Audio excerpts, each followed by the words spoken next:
तो आज हम लोग आपके सामने प्रीवियस ईयर का क्वेश्चन लेके आए हैं जो किसी न किसी परीक्षा में पूछा गया है। तो चलिए सॉल्व करते हैं और देखते हैं कि किस तरह का क्वेश्चन परीक्षा में पूछा गया है। तो पहला क्वेश्चन नंबर 3 है, किसी भिन्न के अंश में 2 और हर में 5 जोड़ने पर प्राप्त भिन्न 1/2 के बराबर होती है। इसके अलावा इसके अंश और हर दोनों में से 2 घटाने पर प्राप्त भिन्न 1/3 के बराबर होता है। भिन्न ज्ञात कीजिए। इस तरह के क्वेश्चन को हम लोग परीक्षा में बाय ऑप्शन ही चेक करेंगे, क्योंकि परीक्षा में उतना टाइम नहीं रहता है कि हम लोग बाय प्रोसेस चलें। अगर बाय प्रोसेस चलेंगे तो हमारा टाइम ज़्यादा लगेगा और क्वेश्चन कम बनेगा, इसलिए बाय ऑप्शन ही इसको सॉल्व करते हैं। ऑप्शन ए में है 4/17। क्वेश्चन में कहा कि अंश और हर, अंश में 2 जोड़ना है और हर में 5 जोड़ना है। तो अंश में 2 जोड़े तो 6 हो गया और हर में 5 जोड़े तो 22 आ गया।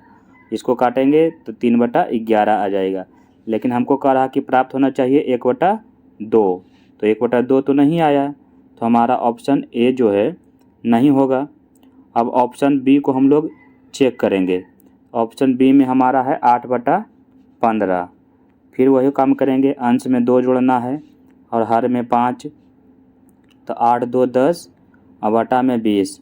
इसको काटेंगे तो 1/2 आ गया। लेकिन इसके आगे और भी एक कथन कहा गया है। इसके आगे ये कहा गया है कि इसके अंश में अब 2 घटाना है और हर में भी 2 घटाना है। दोनों में 2 घटाना है, तो 2 घटाए तो 6/13 आया, लेकिन यहाँ पर आना चाहिए 1/3। तो हमारा ऑप्शन बी जो है ये भी फॉलो नहीं किया। अब ऑप्शन सी में चलेंगे। ऑप्शन सी में है 1/7। अंश में 2 जोड़ते हैं और हर में 5, तो 3/12 आया। इसको काटेंगे तो 1/4, लेकिन आना चाहिए था हमको 1/2।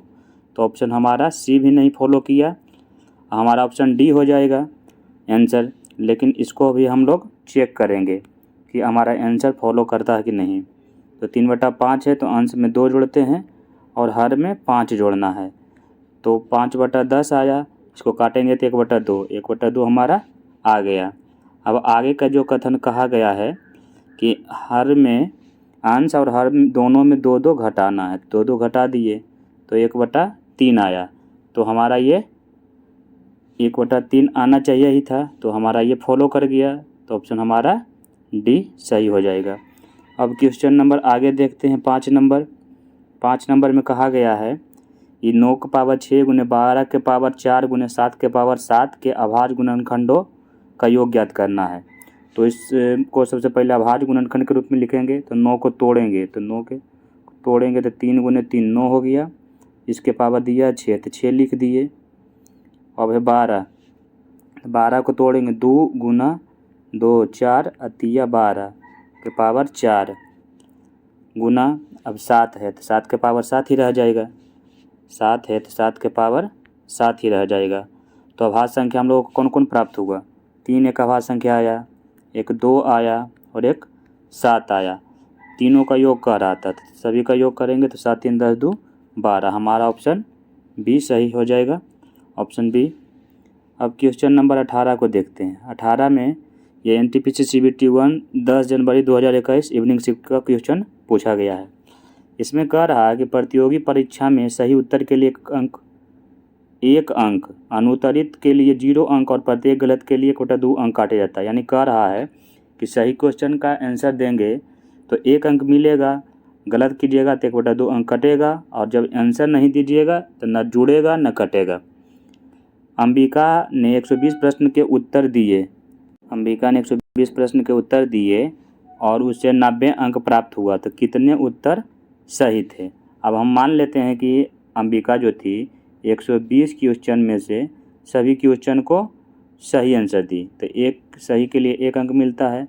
तो अगर सब क्वेश्चन वो सही देती तो 120 अंक आता। लेकिन हमको यहाँ देख रहे हैं कि 90 अंक उसको भी प्राप्त हुआ है, यानी 120 अंक में 90 अंक ही आया, यानी 30 अंक उसका किसी न किसी रूप में कट गया होगा। तो 30 अंक जो कटा है, अब देखते हैं किस तरह से कटा है। तो यहाँ कहा गया कि 1/2 अंक जो है गलत उत्तर के लिए कट जाता है। लेकिन परीक्षा में ये होता है, जब निगेटिव मार्किंग का क्वेश्चन परीक्षा रहेगा तो उसमें ये होता है कि आपका जो गलत के लिए अंक हो तो कटेगा ही, सही का अंक जो रहता उसमें से भी कुछ कट जाता है। तो सही है के लिए 1 था तो इसमें से कुछ अंक कटा होगा, तो इसको कितना कटा, इसको 3/2 अंक कटा। तो 3/2 30 गलत में 30 यहाँ दिया हुआ कि 30 गलत है और 3/2 अंक कटा, तो उसने कितना क्वेश्चन गलत किया ये देखेंगे। तो कितना क्वेश्चन गलत किया उसके लिए क्या करेंगे, 30 में भागा दे देंगे 3/2 से, तो 3 से कट गया 10 बार में, यानी आया 20 क्वेश्चन का आंसर जो था अंबिका गलत दे दी। लेकिन हमको क्वेश्चन में पूछ रहा है कि कितने सही उत्तर थे, तो सही उत्तर कितना था, 20 जब गलत है तो सही 100 हो जाएगा। का टोटल क्वेश्चन 120 था, तो उसका 100 क्वेश्चन सही था, यानी ऑप्शन नंबर सी हो जाएगा। अब आगे देखते हैं 32 नंबर क्वेश्चन। 32 में कहा निम्नलिखित में से कौन 4 और 8 दोनों से विभाज्य है। तो विभाज्यता के नियम में हम लोग पढ़े हैं कि 4 और 8 से वही संख्या, 4 से विभाज्यता का नियम में पढ़े हैं कि अंतिम 2 अंक जो है 4 से कटना चाहिए, और 8 से विभाज्यता में पढ़े हैं कि अंतिम 3 अंक 8 से विभाजित होना चाहिए। तो बाई ऑप्शन चेक करेंगे कि 4 और 8 दोनों से कौन विभाज्य होता है। तो पहले 4 से चेक करते हैं, तो 4 से चेक करते हैं पहला number question, option number A, पहला नंबर 4 3 8 2 में ऑप्शन के हिसाब से अंतिम 2 अंक 82 हो गया, इसको 4 से भागा देंगे, पूरी नहीं कट रहा है, तो हमारा ऑप्शन नंबर ए नहीं होगा। ऑप्शन नंबर बी में है 42 है लास्ट में, इसमें 4 से डिवाइड करेंगे तो ये भी पूरी नहीं कट रहा है, तो ऑप्शन नंबर बी नहीं होगा। अब ऑप्शन नंबर डी चेक करते हैं, डी में भी लास्ट में 42 है, इसको भी 4 से भागा देंगे तो ये भी नहीं कटेगा, तो हमारा एक ही ऑप्शन बचा, ऑप्शन नंबर सी। तो ऑप्शन नंबर सी हो जाएगा, जो 4 से भी कट रहा है और 8 से भी कट रहा है, तो हमारा ऑप्शन नंबर सी सही आंसर हो जाएगा। अब आगे क्वेश्चन 36 नंबर देखते हैं। 36 नंबर में कह रहा निम्नलिखित में से कौन सी संख्या जोड़ी सहअभाज्य है। सहअभाज्य संख्या वैसी संख्या कहते हैं जिसका HCF यानी मसा 1 आना चाहिए। तो अब देखते हैं कि भाई ऑप्शन के हिसाब से किसका मसा 1 आता है। तो ऑप्शन नंबर पहले 1 देखते हैं, तो इसमें दिया हुआ है 34 और 35, तो इसका मसा निकालेंगे तो 1 आएगा। और अगला क्वेश्चन है 17 और 170, तो इसका मसा निकालेंगे तो हमको 17 आ जाएगा।